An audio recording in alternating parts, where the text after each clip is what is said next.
नमस्कार, मी श्रीकांत उमरीकर. आपण पाहतात ॲनलायझर. लाईक करा, शेअर करा, सबस्क्राईब करा. ॲनलायझरचं ॲप डाउनलोड करा. प्रज्ञा सातव यांच्यावरती ज्येष्ठ संपादक संजय आवटे जे काही बोलले त्याच्यावर आम्ही एक व्हिडिओ केला होता आणि तो व्हिडिओ पडेपर्यंत अधिकृतरित्या प्रज्ञा सातव यांनी भाजपमध्ये प्रवेश केला. ते कमी पडलं म्हणून की काय, दक्षिण सोलापूरचे माजी आमदार असलेले दिलीप यांनी पण भाजपमध्ये प्रवेश घेतला. म्हणून आता आम्ही ते शीर्षक दिलं होतं, सातव पाठोपाठ दिलीप माने, काँग्रेस माने यान माने. काय होतं की तुम्ही जेव्हा एखादा रोग नाकारताच आणि हे नाहीच असं म्हणता, किंवा एखादी आई तिच्या मुलाचा नालायकपणा कोणी सांगायला गेलं आणि ती आई पूर्णपणे नकार देते, नाही तुम्ही माझ्या पोरावरती उगाच आक्षेप घ्यायलात, माझं पोरगं तसंच नाही, सांगणारा माणूस बिचारा निघून जातो. पण हा जो नालायक पोरगा आहे, त्याचे जे काही सगळे कुकर्म आहे, त्याचा जो सगळा वाह्यातपणा आहे, त्याचे परिणाम प्रत्यक्ष त्या घरालाच भोगावे लागतात. जो जन येऊन सांगितलं तो त्याला जर काही जे काही नुकसान झालं असेल त्याच्यापासून शहाणपणा घेतो, त्यांच्यापासून अंतर ठेवून निघून जातो. पण जे त्या घरातलं मूल आहे, त्या घराला त्या पोराच्या वाह्यातपणाचे, नालायकपणाचे, सगळे कुकर्माची फळं भोगावे लागतात. अशाला असंच हे काँग्रेसच्या बाबतीत घडताना दिसतं आहे. प्रज्ञा सातव यांच्या संदर्भामधला तो व्हिडिओ संजय आवटे यांचा होता. आवटेंवरती पण टीका झाली, तुम्ही आता कसं काय भाजपकडून बोलायलात म्हणून. आम्ही तो व्हिडिओ टाकला, आम्ही तर त्यांच्या शिव्या खातोच. हे सगळे लिब्रांडू, पत्रकार, विचारवंत, काँग्रेसचे समर्थक आणि चाटे आहेत. ते एकतर आमचे अभियांत्रिकीतले मला ज्युनियर असलेले मित्र ते इतके पेटलेले असतात, ते कट्टर काँग्रेसवादी, आणि त्यांना असा सगळा राग येतो की काँग्रेसवर काही बोललं.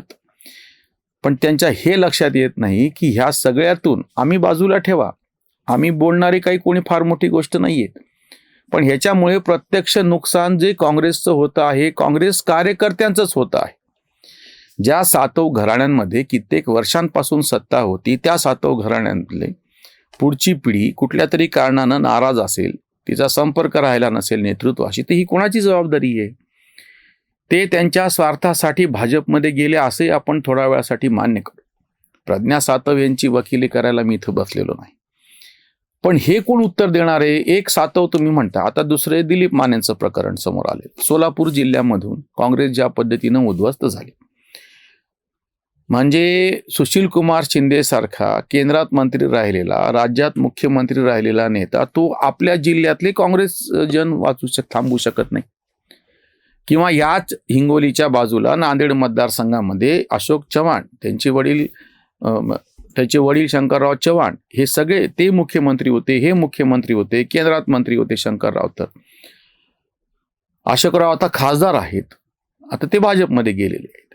आणि त्याच्याच बाजूचा हा मतदारसंघ हिंगोलीचा, जिथे हा प्रत्यक्ष काँग्रेसच्या मोठ्या मोठ्या नेत्यांच्या प्रभावाचा हा सगळा प्रदेश राहिलेला आहे, मतदारसंघ राहिलेले, त्या ठिकाणचे काँग्रेसचे कार्यकर्ते, त्यांना काँग्रेसचं नेतृत्व कुठल्याच पद्धतीनं सहकार्य करत नाही, पाठीशी उभं राहत नाही. हे दिसल्याच्या नंतर ते पक्ष बदलून चालले. त्यांचा एक दोष आहे तो मान्य करून मी पुढचा प्रश्न विचारतो की बाकीच्या कार्यकर्त्यांनी करायचं काय? मी ज्या परभणी जिल्ह्यामधून होतो, त्या परभणी जिल्ह्यामधले काँग्रेसचेच नेते असलेले रामप्रसाद बोर्डीकर, त्यांची मुलगी मेघना बोर्डीकर भाजपमध्ये गेली, एकदा नाही आता दुसऱ्यांदा निवडून आली आणि आता मंत्री झाले. तुमच्याकडं जे कार्यकर्ते प्रत्यक्ष काम करतायत त्यांची जर तुम्ही कदर नाही केली तर व्हायचं कसं? दुसरं एक तुम्हाला उदाहरण सांगतो, अगदी माझ्याच वॉर्डातच घडलेलं आहे. गिरिजाराम हाळणवर अगदी आमचे पार अभियांत्रिकीपासूनचे 88 पासूनचे मित्र. शिवसेना जेव्हा पहिल्यांदा इथे आली तेव्हापासून ते सक्रिय होते. जेव्हा शिवसेनेच्या फाटाफुटीमध्ये होते ते उद्धव ठाकरेंबरोबर राहिले, नियमितपणे काम करत राहिले माझ्या वॉर्डात. आत्ताची गोष्ट आहे, निवडणुकीच्या तोंडावरती त्यांना कुठलंच पाठबळ उद्धव ठाकरे सारख्या नेतृत्वाकडून मिळालं नाही की जे निष्ठावान शिवसैनिक होते. अपरिहार्यपणे त्यांना आत्ता या महानगरपालिकेच्या निवडणुकीच्या तोंडावरती एकनाथ शिंदेच्या शिवसेनेमध्ये जाणं भाग पडलं. वास्तविक पाहता त्यांना तिकीट मिळू शकतच होतं. याच्या आधी तर ते अनापोज निवडून आलेले आहेत. आणि केवळ तेच नाही, मी जे वारंवार सांगत होतो, BLA ब्लॉक लेवल एजंट माझ्या मतदान केंद्रावरती, ही सगळी मागच्या 18 ऑगस्टची तुम्हाला मी उदाहरण सांगतो. मागच्या विधानसभा निवडणुकीच्या आधी कुठल्याही दुसऱ्या पक्षाचा BLA कार्यरत नसताना फक्त उद्धव बाळासाहेब ठाकरेंच्या शिवसेनेचा गिरिजाराम हाळणवरांचे सहकारी असलेले जागीरदार, तो फक्त BLA तिथं काम करत होता. त्या कार्यकर्त्याची तुम्ही उपेक्षा केली, त्याची दखल घेतली नाही. शहराच्या पातळीवरचं राजकारण सुद्धा, या सगळ्याचा परिणाम काय झाला? अगदी आता महानगरपालिकेची निवडणूक लागलेली आहे आणि त्या ह्याच्यामध्ये त्या कार्यकर्त्याला अपरिहार्यपणे एकनाथ शिंदेच्या शिवसेनेमध्ये जाणं भाग पडलं. दिलीप माने भाजपमध्ये जात आहेत, प्रज्ञा सातव भाजपमध्ये जातात. मग या शहरामध्ये तर एकूण 14 महापौर शिवसेनेचे झालेले होते आणि त्याच्यातले फक्त 3 आता उद्धव ठाकरेकडे राहिलेले आहेत. या छत्रपती संभाजीनगरमध्ये 14 पैकी 11 महापौर, माजी महापौर जे आहेत त्याच्यातले 8 एकनाथ शिंदेकडे गेले आणि बाकीचे 3 भाजपकडे. काय परिस्थिती मला तुम्ही सांगा. काय मुद्दा उपस्थित केलेला होता तेव्हा एकनाथ शिंदेनी बाहेर पडताना, की हिंदुत्वाचं जे आपला मतदार आहे तो आपल्यावर नाराज आहे, कार्यकर्त्याची कामं होत नाहीत. प्रज्ञा सातव किंवा दिलीप माने यांचे काय मुद्दे जे लक्षात घेतले जात नाहीयेत. स्थानिक पातळीवरती जो काँग्रेसचा कार्यकर्ता काम करतोय त्याला तुम्ही भेटत द्यायला तयार नाही, त्याला तुम्ही वेळत द्यायला तयार नाहीत. जी बोंब शिवसैनिकांची उद्धव ठाकरेंच्या बाबतीमध्ये होती, की हे सगळं मातोश्रीत बसून राहिलेलं हस्तिदंती मनोऱ्यातलं, काचेच्या मनोऱ्यातलं नेतृत्व हे बाहेर यायलाच तयार नाही. हा घरबशा मुख्यमंत्री आहे आणि हा कसं काय त्यांच्याच कार्यकर्त्याला भेटत नाही, त्यांच्या मंत्र्याला भेटत नाहीये. ही वेगळ्या पद्धतीनं अवस्था काँग्रेसच्या नेतृत्वाची आहे. राहुल गांधीची भेटच होत नाही. ओडिशातले जे काँग्रेसचे माजी आमदार आहेत त्यांची मुलगी पण आता कटकमधून आमदार आहे. 3 वर्षापासून मी पत्र लिहितोय आणि मला सोनिया गांधींची भेट कशी झाली नाही त्यांनी सांगितलं. हेमंत बिस्वा शर्माचं तर सगळ्यात मोठं उदाहरण आहे, की ते जेव्हा राहुल गांधींना आधी भेटच झाली नाही, भेटायला गेले तेव्हा राहुल गांधी आपल्या कुत्र्याला पिडीला बिस्किटं खाऊ घालत होते.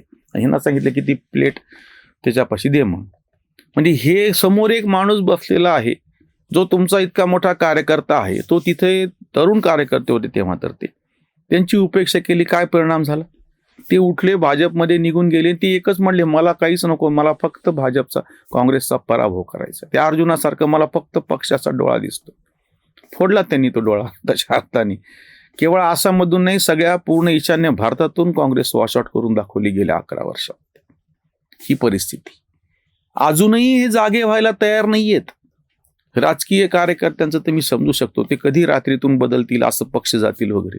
पण हे तथाकथित सगळे लिब्रांडो विचारवंत अजूनही, म्हणजे ह्यांच्या तोंडातून अजून सुद्धा निघत नाही की राहुल गांधी हे नालायक नेतृत्व आहे, त्याला काढल्याशिवाय काँग्रेस सुधरत नाही. हा शब्द काही यांच्या तोंडातून निघत नाही. 2014ला लोकसभेची निवडणूक जाहीर झाली, म्हणजे ते सगळं वातावरण होतं. त्या काळातले मोदींचे झंझावती दौरे सुरू झाले होते, त्यांना पंतप्रधान पदाचा उमेदवार केलेलं होतं आणि शेवटी राहुल गांधीचं काहीतरी केलं पाहिजे म्हणून राहुल गांधींची एक मुलाखत अर्णव गोस्वामीला घ्यायला लावली. तुम्ही जरूर पहा, अजूनही उपलब्ध आहे. राहुल गांधी किती नालायक नेतृत्व आहे हे त्या मुलाखतीतून सिद्ध केलं. त्यांना कशाचं काहीच माहीत नाही. वुमन एम्पॉवरमेंट, त्याच्यानंतर मनरेगा आणि ते 2-3 विषयाच्या बाबतीत जी काही बाष्कळ बडबड राहुल गांधींनी केली, अजूनही ती यूट्यूबवरती उपलब्ध आहे. कसं काय नेता होणार? 2014च्या लोकसभा निवडणुकीच्या आधीची गोष्ट मी सांगतोय. 12 वर्ष व्हायला, एक तपश्चर्या आपल्याकडे शब्द आहे ना, एक तप पूर्ण करणे म्हणे. राहुल गांधींच्या मूर्ख नेतृत्वाची तपश्चर्या पूर्ण झालेली आहे त्या अर्णव गोस्वामीने घेतलेल्या मुलाखतीपासून आजपर्यंत. पण ते कोणी समजून घ्यायला तयारच नाही. आणि परत तसंच ते आमच्या घराण्यात ओळखीच्या नातेवाईकात घडलेला एक किस्सा आहे. मोठं घराणं, सगळं व्यवस्थित, आणि त्या नालायक पोराच्या बाबतीमध्ये दुसरे एक सद्गुरू असं सांगायला गेले, अहो असं नाही, ते पोरग बरोबर हे करत नाही, तुमचं एवढं मोठं घराणं. तर उद्धटपणे तो बाप म्हणला होता की तुला काय करायचं, आमची एवढं मोठी इस्टेट आहे, इतकं मोठे आमचंच पोट आहे, खाईल ते चुरून, विकून खाईल नाही तर फुकून खाईल, तुला काय करायचे. काही वर्षात तो बाप उद्धत्वाने गेला आणि ते नालायक पोरानं सगळी इस्टेट फुकली आणि आता भिके कंगाल झाली. नुकसान त्या माणसाचं झालं नाही ज्यानं सांगितलं त्यांचं. काँग्रेस ही पडकी हवेली आहे. शरद पवारांनी सांगितल्याच्या नंतर शरद पवारांचं काही नुकसान होत नाही. ऐकलं नाही, उपाययोजना केली म्हणून नुकसान काँग्रेसचंच होणार आहे. सातव, त्यांच्या पाठोपाठ आता दिलीप माने, काँग्रेस माने यानं माने. इथे थांबूयात. धन्यवाद. धर्म जागृतीचा विधायक बुरुज, NLizer News.